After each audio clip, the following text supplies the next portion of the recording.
No, this is just getting weird, folks.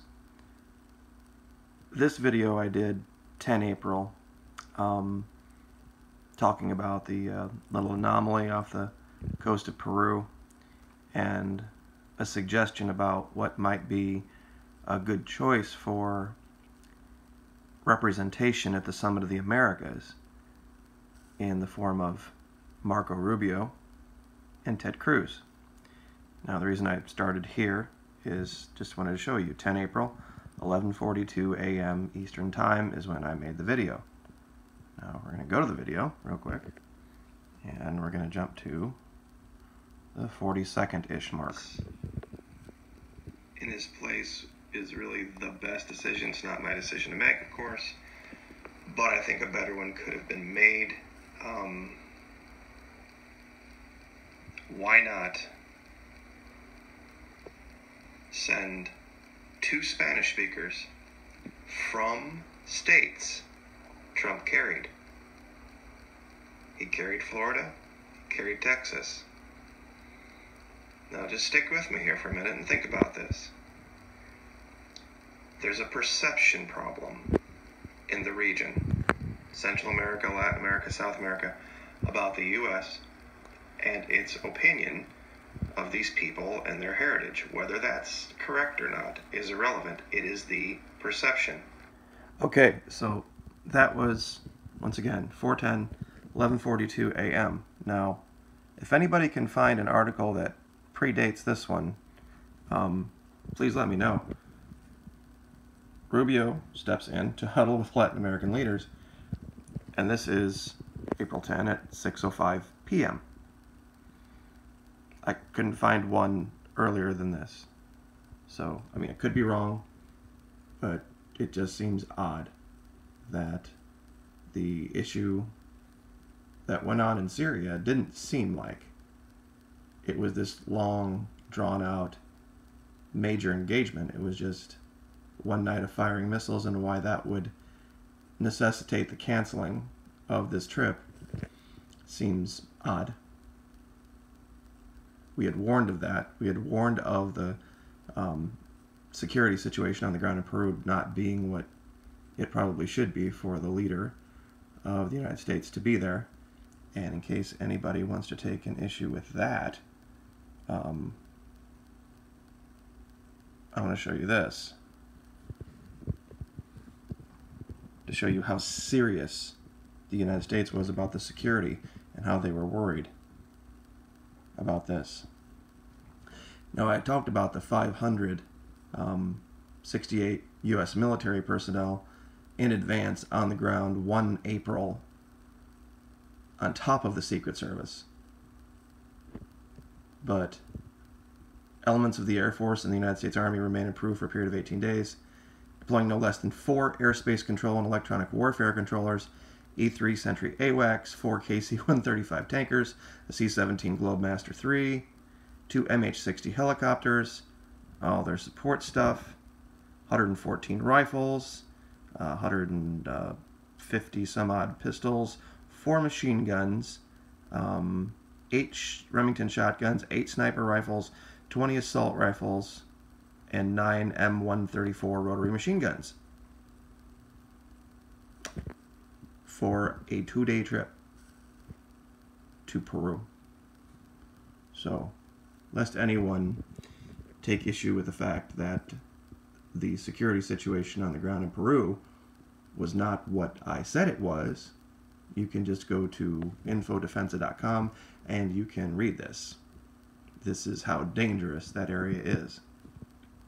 So, speaking of that, with all of the fake news going on with Syria, I decided to go back to the real news you're not being told about this issue in Venezuela. Now, an interesting thing popped up that nobody is reporting that I think you will find interesting. Remember that illegal cryptocurrency that was just a terrible idea, that was just going to cause you to lose your money, and so bad that it had to be made illegal by the United States? Well, imagine this. Russia, the country, is accepting payment for goods and services in the petro. Well, imagine that. The entire country of Venezuela, the entire government of Vladimir Putin must all be a bunch of idiots. They must all just have absolutely no idea about good finances or what they're doing. This is what they're not telling you guys. Venezuela will pay the Russian Federation for providing automotive parts in its own digital currency, according to the Venezuelan Minister of Foreign Trade. Probably the relations of two countries will not be limited to just auto parts, you think? Oh, let's see what else we got here. During the last international commission between the countries, Russia pointed out its interests in exporting from Venezuela other products too: steel, aluminum, coffee, and cocoa. That's interesting. Boy, for a country that's, right on the edge of completely falling apart and unable to defend itself and unable to do anything, they sure are doing pretty good here. I mean, not just Russia. And then there's this too. You see, this idea of isolating Venezuela only isolates them from us. Even the mob knew. You keep your friends close, you keep your enemies closer. And this is how this is going to go down. And not that there wasn't, of course, a reason for it. This is Forbes. And you can read in here that basically this meltdown, this ability of them to, or lack of ability to produce oil, export oil, all this kind of stuff. Now the U.S. can step in with shale, drive up the price, and not tank the price by overproducing the market. And it says so right here, and this is Forbes. Venezuela's meltdown comes at a convenient time for OPEC and provides a convenient hole for U.S. shale growth and keep it from crashing the market again. Because of this spare capacity, OPEC and shale could potentially coexist profitably in a world of $60 to $70 a barrel oil. Oh, imagine that. Collapsing a sovereign nation, sanctioning a sovereign nation so the U.S. can step in and take its spot in the oil-producing world. I suppose that goes along with occupying a sovereign nation in Syria.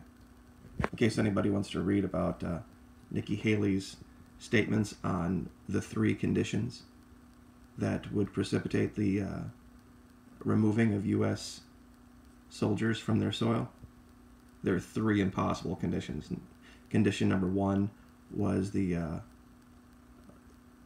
not even the ability of anyone to possibly ever use a chemical weapon to ever threaten a U.S. interest ever. The complete and total defeat of ISIS, which would be impossible because any 2 guys in a room somewhere reading the Quran to the U.S. would be seen as ISIS, so they have that. And the third one would be a good place to keep an eye on Iran. And you can read that. It's on Reuters. It's just ridiculous. Basically stating that we're going to stay in Syria indefinitely. We're going to criminally occupy a country now indefinitely because of some perceived fake chemical weapons attack. The news you're not being told. Let's see where I am here. Oh yeah, there's this too. Yeah, in case the U.S. ever does get to the point where they think they want to go occupy down there, yeah, it's strange that, all of these countries like Russia and India and China and Brazil and Pakistan and all seem to not have a problem with this country. And I brought this up to show you that this is the Summit of the Americas. They're talking about isolating Venezuela down there with all of the other countries in Latin America. Did you know there are 8 countries that didn't even attend because of this order from Kaczynski before he retired. Let's see if I can get him here.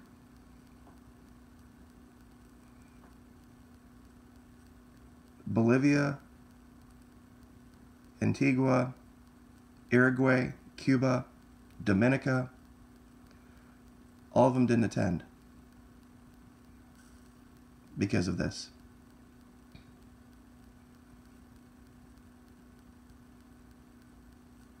It's not what what they're telling you. Are there problems in Venezuela? Sure. There absolutely is.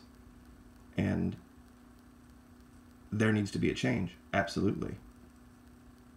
But the problem as it sits right now is a U.S. problem. What we were able to do to exacerbate a problem that was already down there.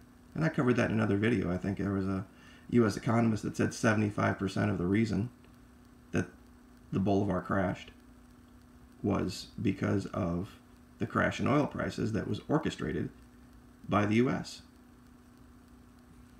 You know, and like I said, continuation of last administration's policies into this administration.